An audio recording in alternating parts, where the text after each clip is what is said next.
যদি আপনার tender router automatic বা কোনোভাবে রিসেট হয়ে যায় তাহলে কিভাবে সেই রাউটারটা আপনি সেটআপ দিবেন তাই দেখাবো আমরা এই ভিডিওতে। তো আমরা এখন আমাদের মোবাইল স্ক্রিনে চলে আসলাম। সেখান থেকে আমরা আমাদের ওয়াইফাই যে অপশনটা আছে সেখানে চলে যাব।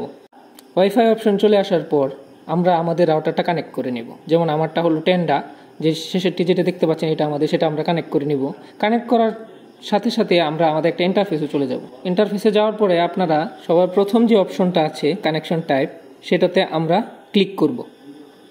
ক্লিক করার পরে আপনি অনেকগুলো অপশন দেখতে পারবেন, যেমন পিপিও, স্ট্যাটিক আইপি কিংবা ডাইনামিক আইপি।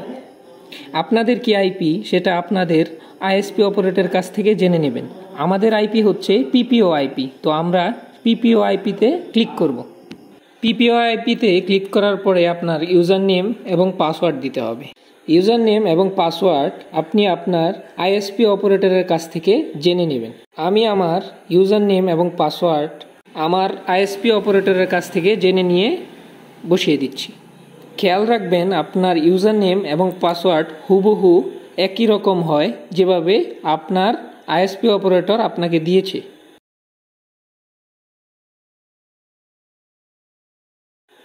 পাসওয়ার্ডও বসিয়ে দিচ্ছি। এখন নিচে চলে যাবেন।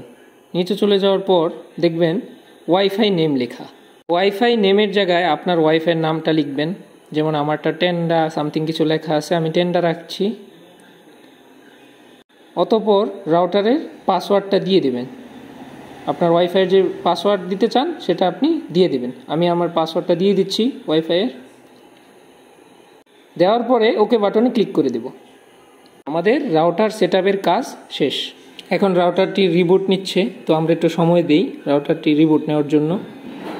পরবর্তীতে আমরা আবার ওয়াইফাই অপশনে ফিরে আসব। ফিরে আসার পর আমরা আমাদের টেন্ডার রাউটারটিতে ক্লিক করে সেখানে পাসওয়ার্ড বসিয়ে দেব। পাসওয়ার্ড দেওয়ার পর উপরে টিক বাটনে আমরা ক্লিক করে দেব। ব্যাস, আমাদের রাউটারটি কানেক্ট হয়ে গেল। এখন আমাদের রাউটার চলছে কিনা সেই জন্য আমরা ইউটিউবে চলে গেলাম। ইউটিউবে চলে গিয়ে দেখলাম যে হ্যাঁ, আমাদের রাউটার কাজ করছে, চলা শুরু হয়েছে।